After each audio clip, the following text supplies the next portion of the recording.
Cuando hablamos de autoestima, generalmente se suele empezar con una definición, pero esta clase es distinta. Empezaremos diciendo qué es lo que comúnmente se entiende por autoestima, pero realmente no lo es. Es así que podemos decir que hay conceptos de autoestima que en vez de contribuir a la dignidad humana, contribuyen a su indignidad.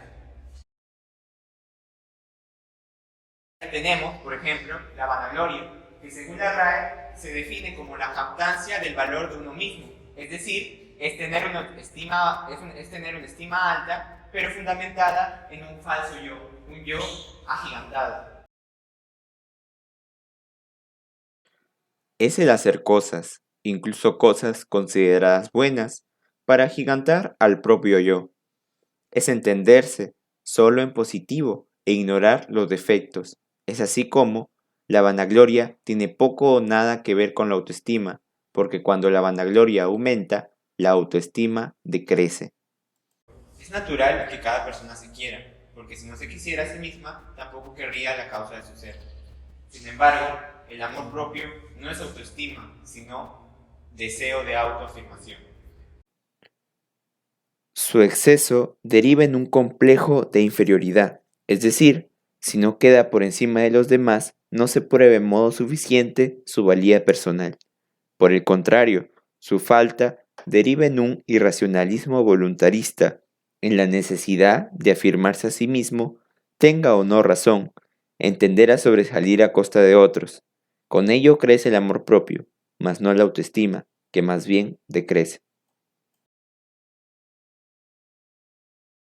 Tanto el amor propio como la recepción de la estimación de los otros abren el camino para la autoestima, porque a través de estos se le puede dar un rol protagónico tanto al yo como al tú.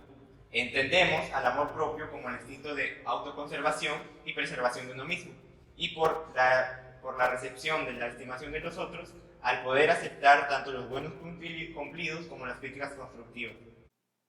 Por otro lado, el orgullo parte del exceso de una estimación propia, de confianza que una persona tiene sobre sí misma. Todo lo que dice, hace y piensa es perfecto. No tolera que se le reconozca un error, no sabe pedir perdón y busca hacer sentir inferior a los demás. Hay que hacer una distinción. La autoestima es un concepto psicológico, la soberbia no moral. Según San Agustín, la soberbia es una grandeza pervertida, en la cual el espíritu se agranda tanto a sí mismo que termina deformándose. Esto es negativo, porque supone que el hombre se hace principio de sí mismo, lo cual supone un menosprecio de Dios.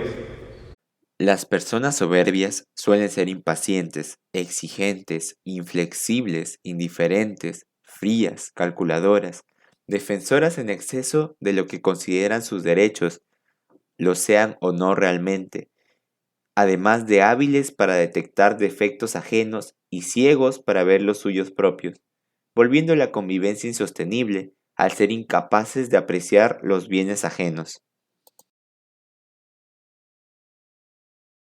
La forma más concisa de describir a una persona narcisista es que es alguien que no solo necesita convencerse a sí mismo de lo increíble que es, sino también a los demás. Esto esconde la necesidad de autoafirmar su amor propio sobre los demás, lo cual, naturalmente, implica también que se cree mejor que ellos y trata de disminuirlos. Es una autocomplacencia excesiva que termina perjudicando sus relaciones personales al creerse merecedores del respeto y admiración de otros. Esta necesidad de atención y poder que solo se busca por querer demostrar su valor de manera ostentosa recae en la falta de empatía hacia los demás y la falta de amor propio verdadero. En los casos anteriores hemos visto casos de sobreestimación, pero ahora veremos lo contrario.